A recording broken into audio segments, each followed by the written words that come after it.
देखें बिहार जमीन सर्वे की अगर बात करें, ये रजिस्टर 2 आपको दिख रहा है, ये रजिस्टर 2 जो है क्या इसमें आपका जमीन जो है वो दर्ज है? यानी देखें आज आपका सर्वे में नाम चढ़ेगा कि नहीं चढ़ेगा, या आपका जो जमीन है वो पेंडिंग कर दिया जाएगा, क्या होने वाला है? जमीन देखें आपका पहले से है और जमीन जो भी है वो आपके पास है, आपके कब्जे में है, कब्जे में है। अब यहां पर देखें कि जमीन जो है, कोई भी जमीन का टुकड़ा, उसका पुराना खतियान भी है, किसी के नाम से हो पुराना खतियान है, उसका नया खतियान भी है, किसी के नाम से दूसरे के नाम से, पुराना किसी और के नाम से और नया किसी और के नाम से, लेकिन है पुराना जमाबंदी भी था और नया जमाबंदी भी है, केवाला पर्चा बंदोबस्त ये सब भी है। अब यहां पर देखें कि ये रजिस्टर 2 जो होता है ना, ये जो जमीन का टुकड़ा आप देख रहे हैं, ये जो प्लॉट है या ये जो प्लॉट है, ये जो प्लॉट है, ये सभी अगर रजिस्टर 2 में दर्ज है, ठीक है, तो इसका मतलब ये समझ लीजिए कि इस सभी जमीन का जो राजस्व है वो सरकार को जाएगा, है ना। मतलब ये जमीन जो है एक तरह से यही माना जाता है कि नहीं, इसका सारा कुछ सही है, इसका सारा कुछ रजिस्टर 2 में दर्ज है, लेकिन ये रजिस्टर 2 में दर्ज होने के लिए इस जमीन के टुकड़े का रजिस्टर 1 में मौजूद होना बेहद जरूरी है, जो कि ये सारा जमीन का टुकड़ा रजिस्टर 1 में मौजूद नहीं है।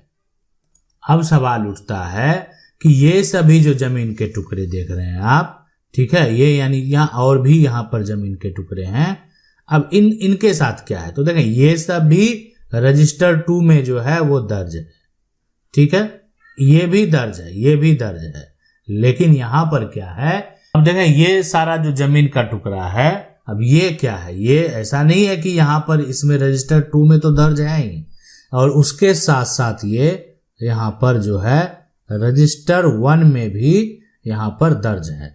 आखिर रजिस्टर 1 में दर्ज होने का मतलब ये हुआ कि जो यहां पर आपके अंचल में जो अंचल अधिकारी हैं, जो आप कह सकते हैं आपके अंचल अधिकारी हैं, उनको जो खतियान हो बना, जो नया बना पुराना बना, उसका एक नकल जो है वो बनाकर भेज दिया जाता है, वही होता है रजिस्टर 1।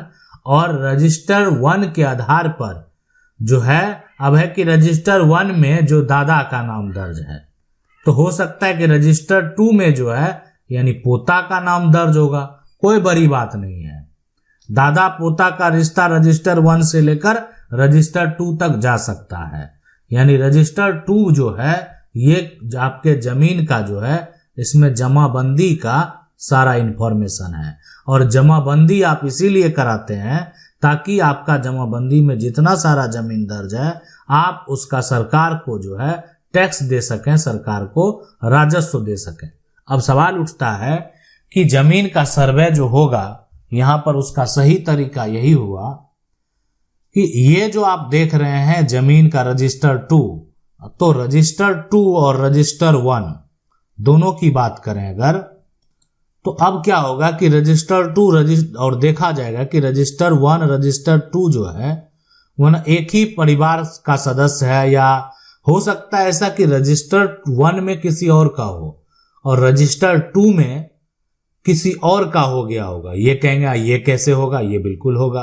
रजिस्टर 1 में जो है यहां पर मान लेते हैं दादा के नाम से है, अब यहां पर जो है एक तरह से जो बेटे हैं वो क्या किया कि जमीन का यहां पर बीच में एक केवाला बनवा दिया, यानी किसी को बेच दिया, केवाला तैयार हो गया। अब उस केवाला के आधार से इसी जमीन को रजिस्टर 2 में दर्ज किया गया। तो यहां पर अभी वर्तमान में जब इस जमीन के टुकड़े को देखा जाएगा जो कि रजिस्टर 1 में मौजूद था, जो कि यहां पर ये प्लॉट मान लेते हैं ये 24 नंबर का है, तो अभी ये 24 नंबर जो है किसके नाम से रजिस्टर 2 में दिखेगा, जिसके पास क्या है, केवाला है, उसी के नाम से दिखेगा। तो देखें सर्वे में जमीन का जो सर्वे किया जाएगा, एक तो आपका रजिस्टर 2 में दर्ज होना चाहिए, इसके अलावा आपका रजिस्टर 1 में भी दर्ज होना चाहिए। अगर जिनके पास जमीन का रजिस्ट्री है उसके पास रजिस्ट्री का वो नकल होना चाहिए और साथ साथ आपका जो एक तरह से दाखिल खारिज होने के बाद रजिस्टर 2 में दर्ज होना चाहिए। ये सारा प्रक्रिया जो है वो होने के बाद जो जमीन का सर्वे है वो किया जाएगा। देखें यहाँ पर जो है आपके पास जो भी कागजात होंगे उस कागजात के आधार पर ही किसी प्रकार का कोई निर्णय लिया जाएगा। आप यदि ये सोच रहे हैं कि किसी के जमीन को कब्जा करके अपना बना लेंगे तो कोई भी जमीन को कब्जा करके जो है वो किसी के दस्तावेज को गलत साबित नहीं कर सकते हैं। जमीन का पुराना खतियान, नया खतियान, पुराना जमाबंदी, नया जमाबंदी, केवाला, पर्चा, बंदोबस्त, ये ऐसे दस्तावेज हैं जिससे ये देखा जाता है कि संपत्ति का, जमीन का असली मालिक कौन है। जमीन का जो है असली मालिक, यहां पर असली मालिक कौन है ये देखा जाता है। यानी कौन कहलाएगा, जमीन का असली मालिक कौन कहलाएगा? क्या रजिस्टर 2 वाला कहलाएगा, क्या रजिस्टर 1 वाला कहलाएगा, या किसी के पास केवाला है वो कहलाएगा? तो यहां आप उसको समझ चुके हैं कि कौन कहलाने वाला है। असली मालिक वही होगा जिसके पास सभी दस्तावेज हों। सुप्रीम कोर्ट ने एक फैसला भी दिया था कि कोई भी जमीन का दाखिल खारिज कराकर प्रॉपर्टी का मालिक नहीं बन सकता है। सिर्फ दाखिल खारिज के आधार पर या कोई कब्जा के आधार पर यह दावा करे कि अब ये जमीन का सर्वे मेरे नाम से हो जाए तो ये नहीं होने वाला है, ये नहीं पॉसिबल है।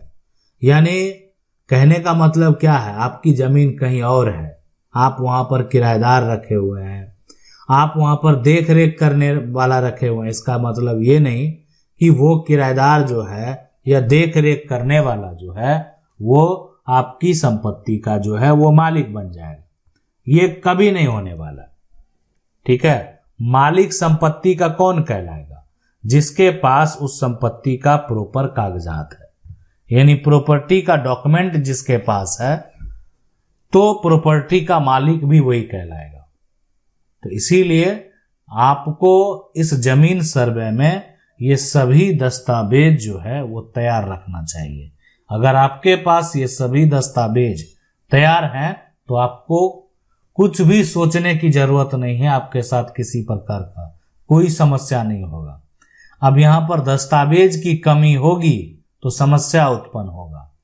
आज यहां पर रजिस्टर 2 और रजिस्टर 1 के बारे में आपको बता दिए। अब जो है यहां पर आपके मन में एक सवाल आता होगा कि आखिर आज से अब हमको करना क्या है। तो देखें क्या करना है, कैसे करना है, क्या प्रक्रिया है, फॉर्म को कैसे भरना है, कैसे आपको सबमिट करना है, कैसे आपको ये चेक करना है कि आपके द्वारा जो किया एक तरह सबमिट किया हुआ जो कागजात है उसका आगे क्या प्रोसेस हो रहा है, सभी जानकारी हम आपको जरूर देंगे। आशा करते हैं वीडियो अच्छा लगा होगा। कानूनी तराजू को अगर आप पहली बार देख रहे हैं तो सब्सक्राइब करके जो बेल आइकन है उसको जरूर दबा लीजिए। मिलते हैं अगले वीडियो में, तब तक के लिए जय हिंद।